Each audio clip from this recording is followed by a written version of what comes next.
Colorado State Capitol for the Transgender Bill of Rights introduction. We're out here. We see the LGBT mafia, the Parasol Patrol, all kinds of people.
The amendment really, to be quite honest with you, has nothing to do with the bill.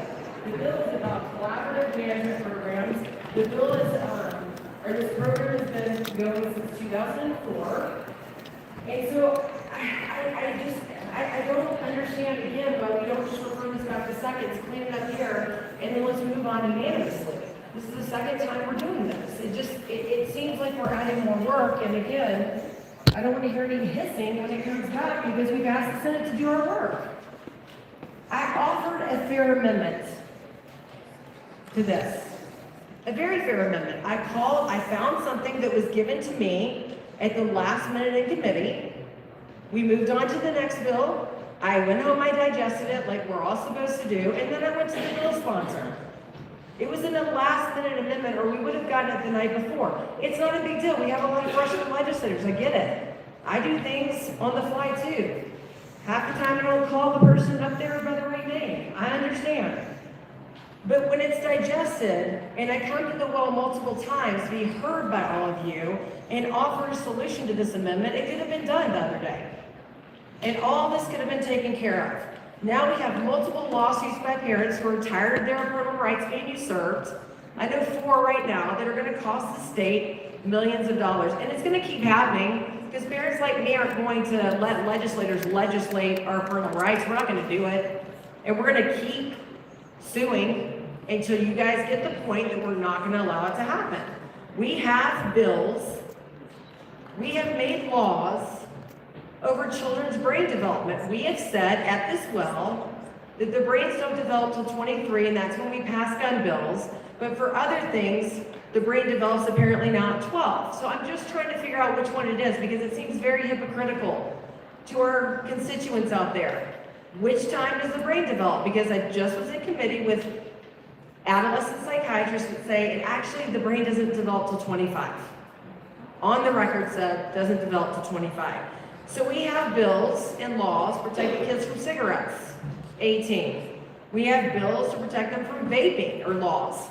We have laws, well, not protecting them against porn because they can access that anyway, but alcohol, military duty, tattoos. My son went the other day to Petco to buy a betta fish. And apparently in the state of Colorado, you can't buy anything alive until you're 18 or above. So we have bills protecting betta fish. But for some reason, we have an amendment that says, upon the written consent of the child, youth, or family receiving services. And so I came up here to change that amendment to parent or legal guardian of the child, youth, or family.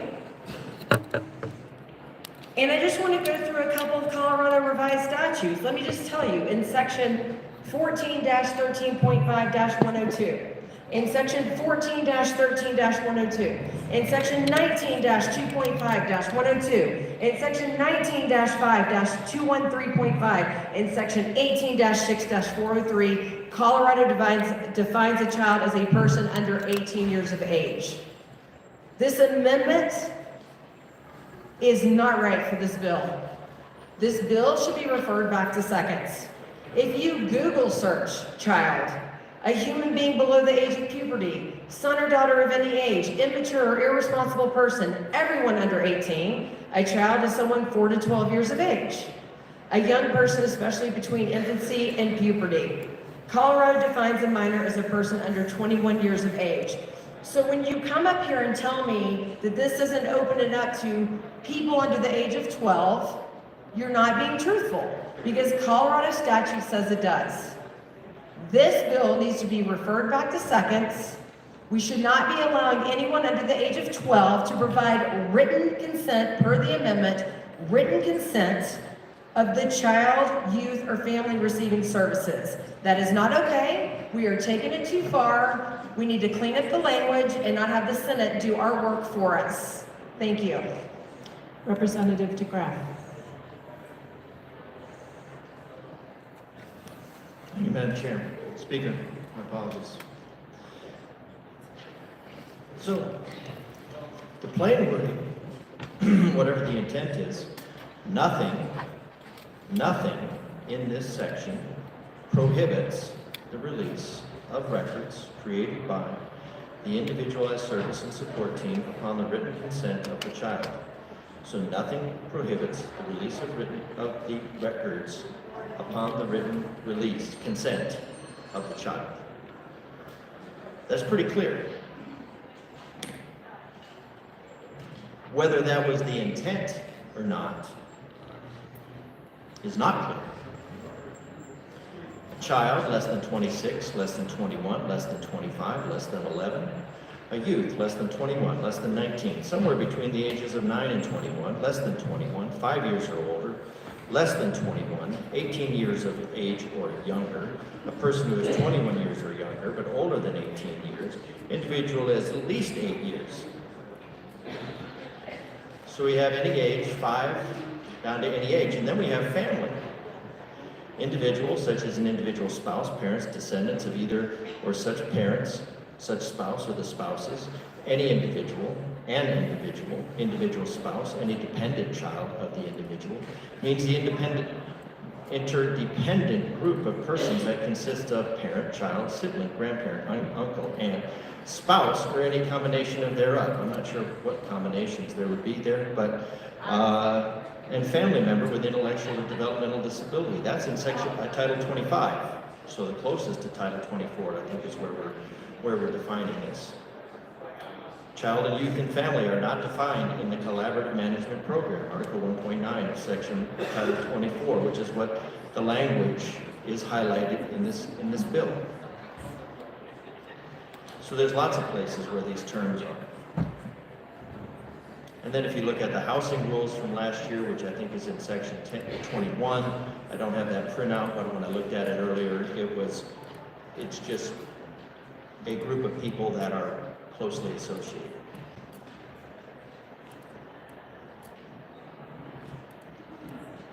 So I'm not convinced that this is benign enough to let it leave the building, to let it leave this floor. And I'll just make a motion. Well, you have anything to say? I'll let my colleagues speak. Representative Bottoms.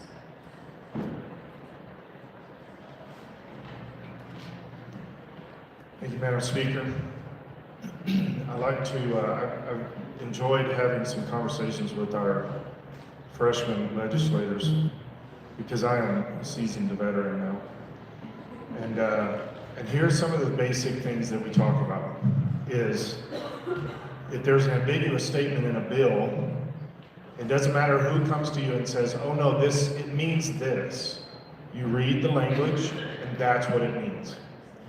This is something that we're putting into law, and so that's what it means.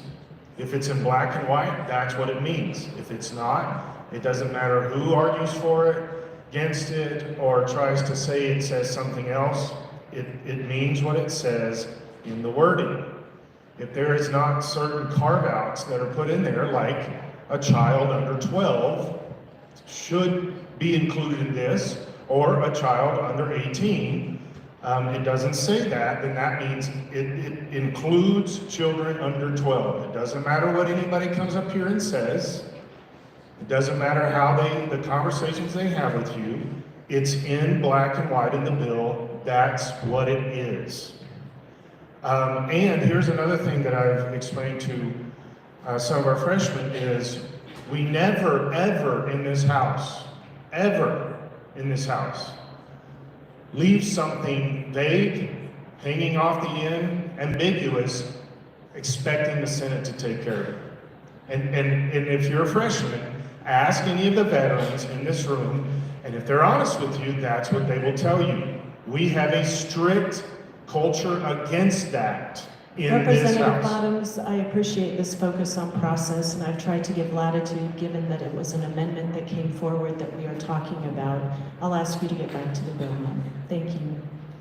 So, talking about all this process, directly dealing with this amendment says, we don't leave amendments hanging to go to the Senate. That's what was just said from this well. That's why I'm saying these words, is because that's what was said. And so we do not leave stuff hanging going to the Senate. We all know that in this room. You guys know this, both sides of the aisle.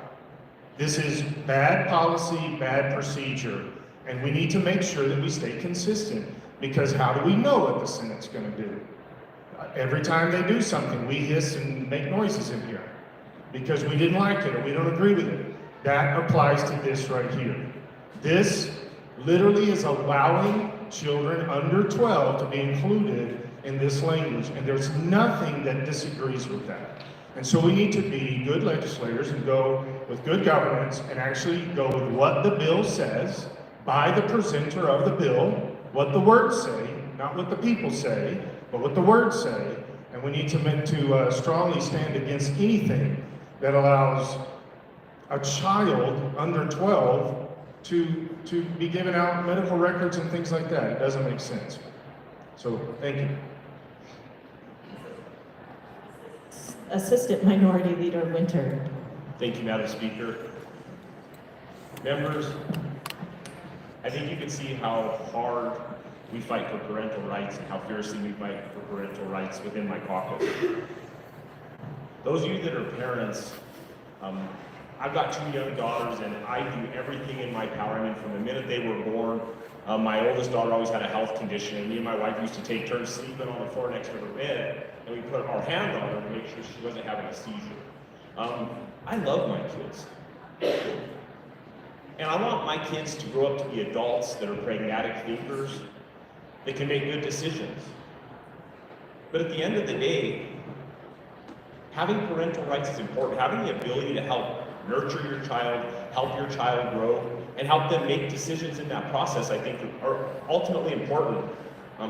We've been discussing rights in this building, and last year one of the things I said was, is even though I do disagree with some of the stuff that comes out of this building,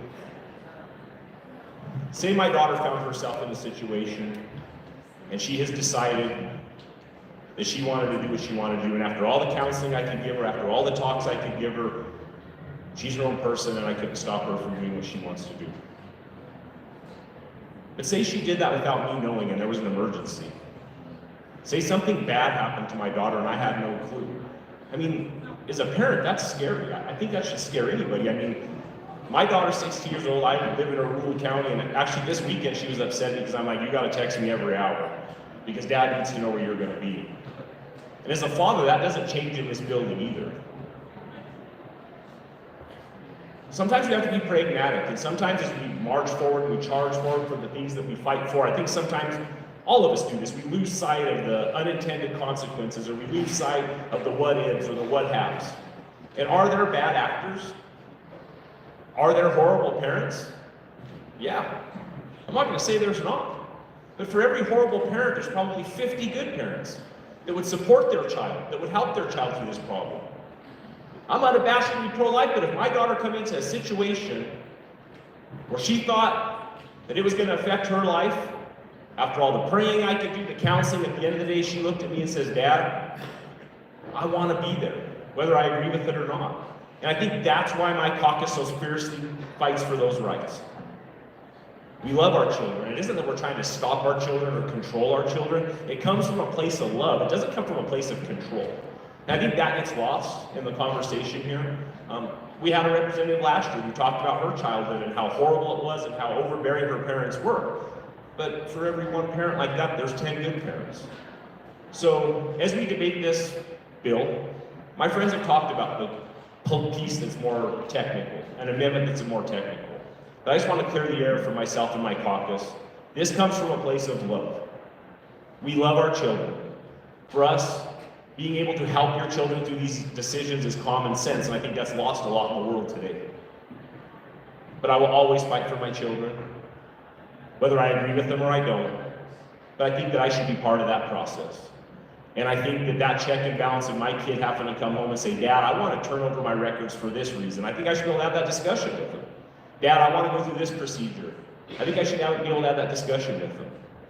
I mean, how many times have we heard people say that my kid can't even get what shoes to wear for the day or their socks don't match? And then we put these huge decisions in their hands without those parents that have loved them since they were born to look at them and say, maybe you should at least think about this, or what about this consequence, or what about this unintended consequence? And as we move forward, please know that I think that everybody in this room really comes here with the best of intentions. I don't think there are very few that may not. And sometimes, and like my good friend from El Paso County says, sometimes the road to hell is paved in good intentions. Some of this stuff we won't know for 20 or 50 years. Half of us will be dead and gone. Nobody will remember who we were. But I always want to be on the right side of history with things. And I think that today, standing up for parental rights, standing up with the ability to help my child through times where they need the counseling of their father, the one that's loved them and nurtured them from day one, is important. Enough of the mushy stuff. One thing I do want to talk about is last year in this building, numerous times we called on each other to be consistent. We both used the argument. I'm not going to say we haven't. But please, as we talk, this is early in the year, let's be consistent. If we're going to talk about development of brain and age, that people should be able to do things, I ask that we stay consistent in that argument, because are we being true to ourselves if we're not being consistent? I just don't think that we can do that anymore. I think people are paying attention. You know, we always say for the thousands and millions of people, well, guess what? I have people in my district that are emailing me and saying they're listening to committee all the time. So I ask my colleagues this, instead of using this as a political football like we do, let's be consistent. And when we have these conversations, instead of looking like we're throwing in each other's face, conversations are hard. So let's be consistent. And for those reasons, I will not be able to support this bill, and I will vote no, and I urge you to do the same. Thank you. Representative DeGraff, this is your second time to speak to the bill. You have 7 minutes, 3 seconds remaining. Thank you, Madam Speaker. Words mean things. The words in this bill mean things. What doesn't mean things is the intent of what went behind the words in this bill. Now, I don't know what stakeholders wanted these words in the bill to simply reassert that nothing changed about the bill, because it is weird that child, youth, and family are not defined in this section. So they have a meaning, but they're not defined. And we've gone over the numerous definitions that we have. So words mean things. Nothing in this section prohibits the release of records created by individualized. So why would we put that in there? Why add something to law for the intent of saying it doesn't change anything about the law? One thing that we know is that if it can be weaponized, it will be weaponized. I don't know how these words cannot be weaponized. Be weaponized against a child. Be weaponized against a youth. Be weaponized against a child or youth by someone who defines themselves as family.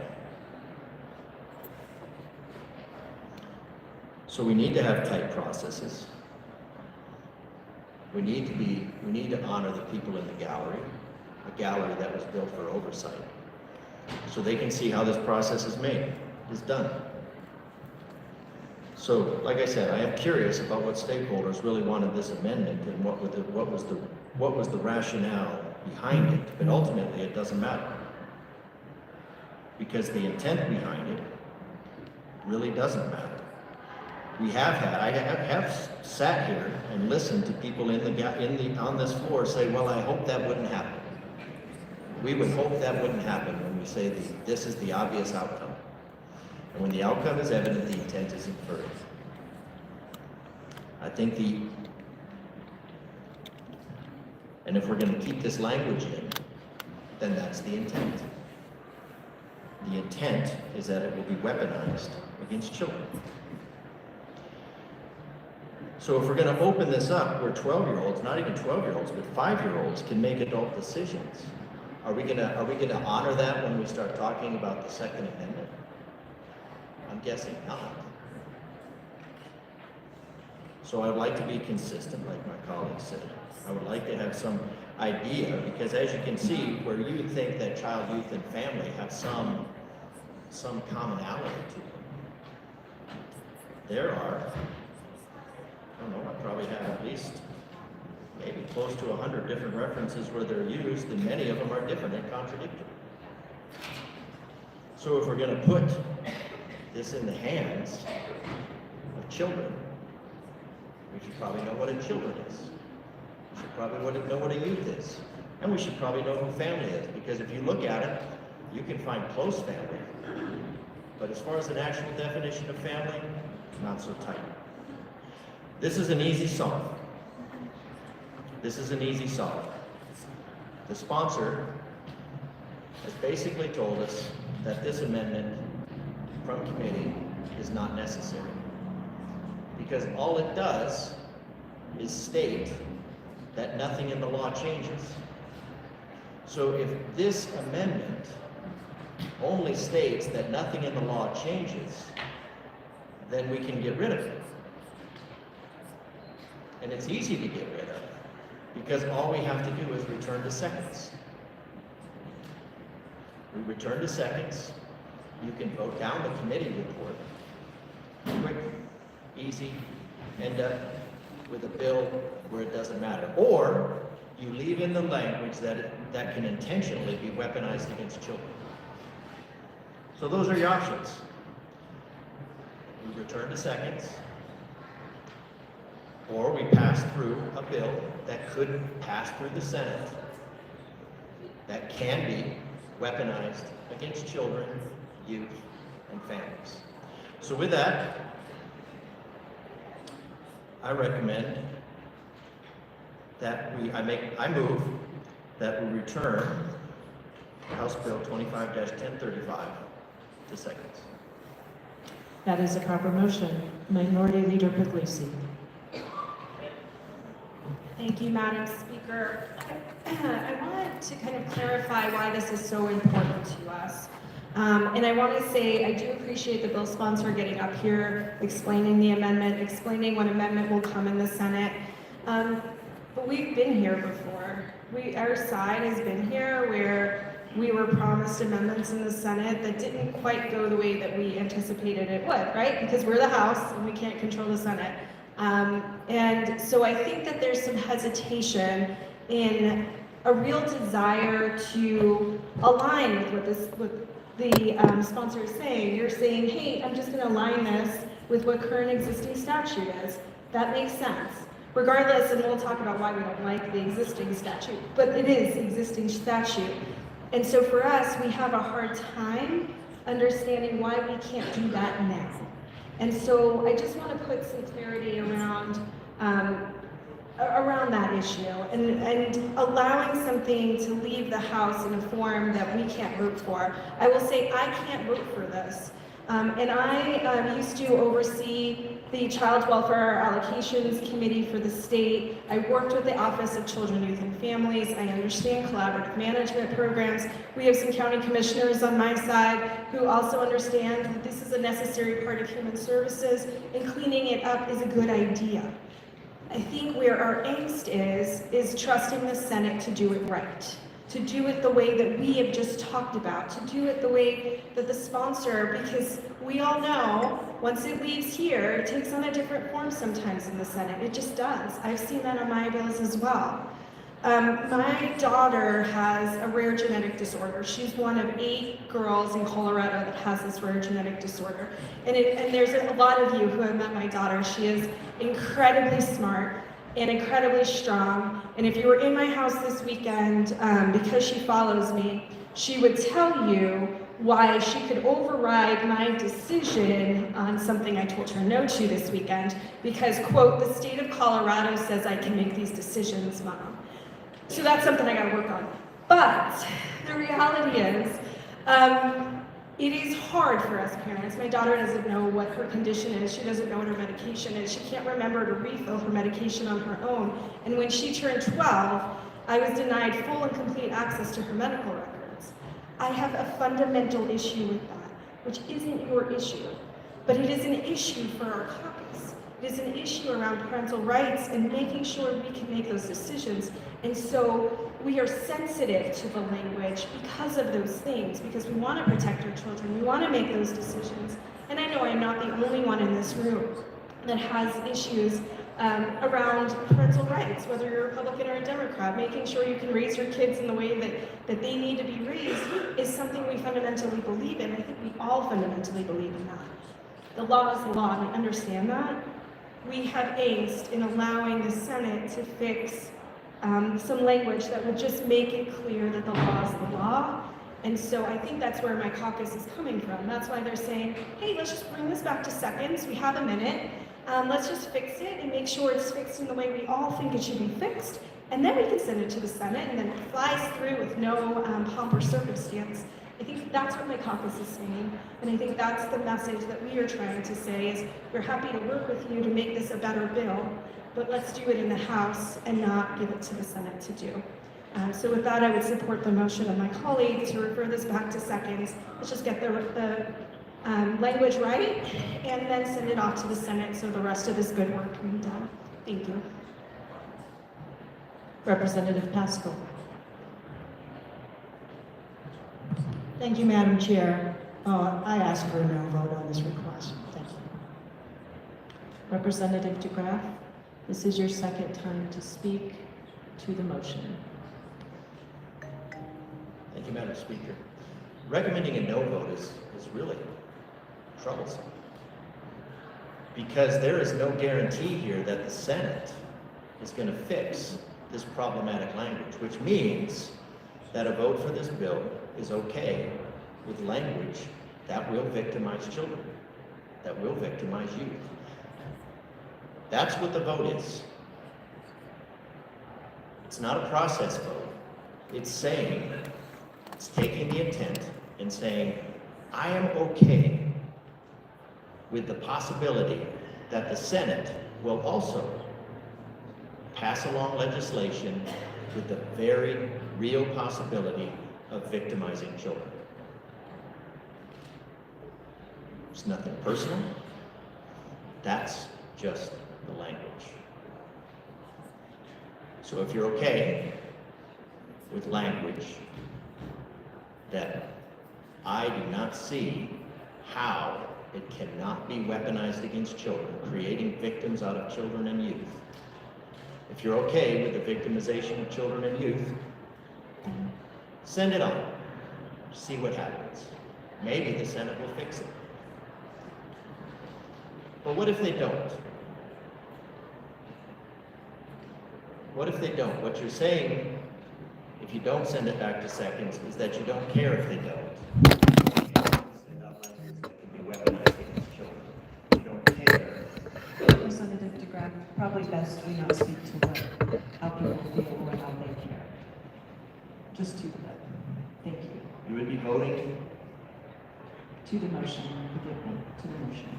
denying this motion, denying the opportunity to refer it to seconds and remove the language that potentially victimizes children, a very real possibility that it victimizes children, is to approve language that victimizes children. So I'm asking you to approve the bill, to approve this motion, send it back to seconds, remove the problematic language here, and we take away that opportunity, that risk, that chance for children to be victimized. It's all easy. If it had gone back and it came forward, we'd pretty much be done. Victimizing children, not victimizing children. That. Representative Bottoms. Seeing no further discussion, the motion before us is to refer House Bill 1035 to seconds for consideration of a substantial amendment. Mr. Shebel, please open the machine and members proceed to vote. Representative Brooks, how do you vote? Yes. Representative Brooks votes yes.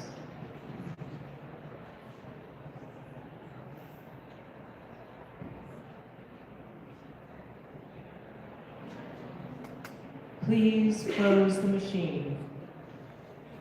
With 22 aye, 42 no, and 1 excuse, the motion is lost. The motion before us, Representative Bottoms. This is your second time to speak to the bill. You have 6 minutes and 41 seconds remaining. So that we can, thank you, Madam Speaker, so that we can help clarify the language and not try to leave that up to the Senate. I move Amendment L00. I ask for permission to move Amendment L005.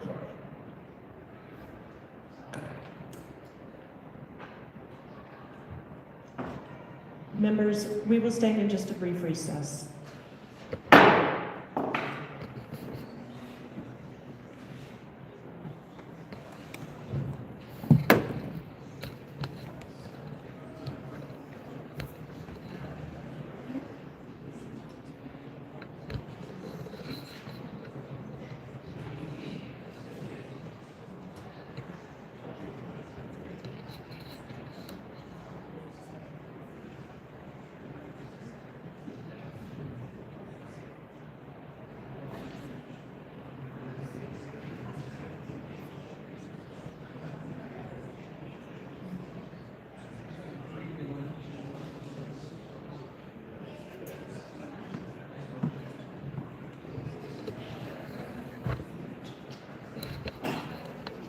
So I know you have a move up now, but please do not rest it on the railing. No, I didn't. It fell off there. That's why. Yeah. I'm just gonna hold it now. Yeah, okay.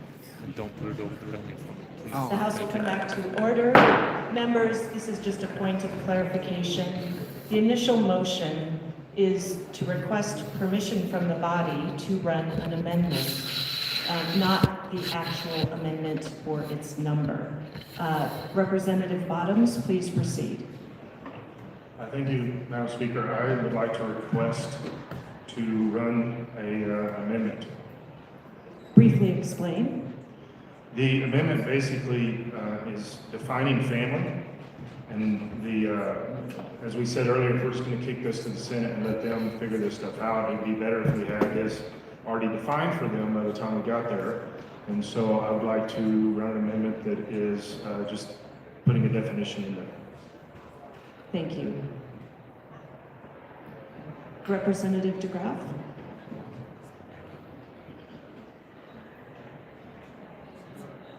Thank you, Madam Speaker. As used in subsection of this family means the biological or adoptive mother or father of the child, or youth or legal guardian of the child or youth. Why would we not want to? Representative DeGraff, we are simply speaking to a request to run the amendment, not an amendment itself. I did allow Representative Bottoms to briefly explain. Thank you, Madam Speaker. My apologies. I recommend yes on allowing us to clean up some of the language in this bill. Representative Pascal. A request no on the request to add an amendment. This is not the time to make a substantive change. Seeing no further discussion, the motion before us is permission to run a third reading amendment on House Bill 1035. Mr. Shebel, please open the machine and members proceed to vote. Representative Brooks, how do you vote? Yes. Representative Brooks votes yes.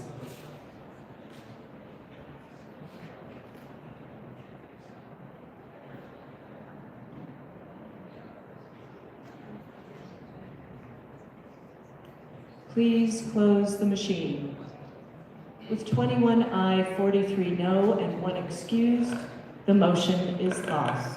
The motion before us is the adoption of House Bill 1035 on third reading and final passage.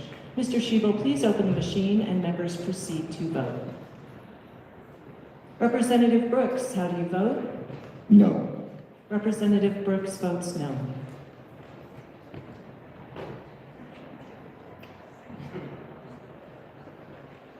Please close the machine. With 40 aye, 24 no, and 1 excused, House Bill 1035 is adopted. Co-sponsors.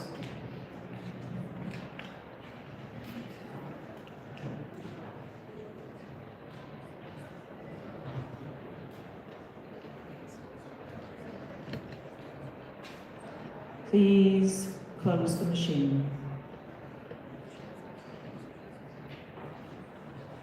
Mr. Shebo, please read the title of House Bill 1050.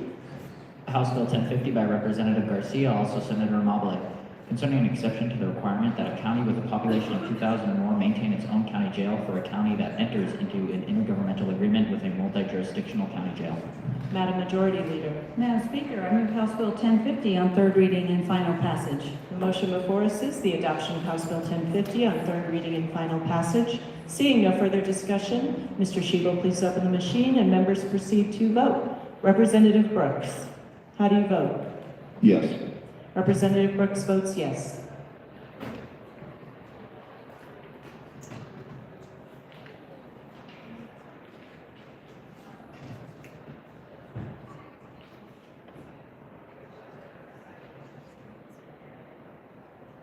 Please close the machine. With 59 aye, 5 no, 1 excused, the bill is adopted. Co-sponsors.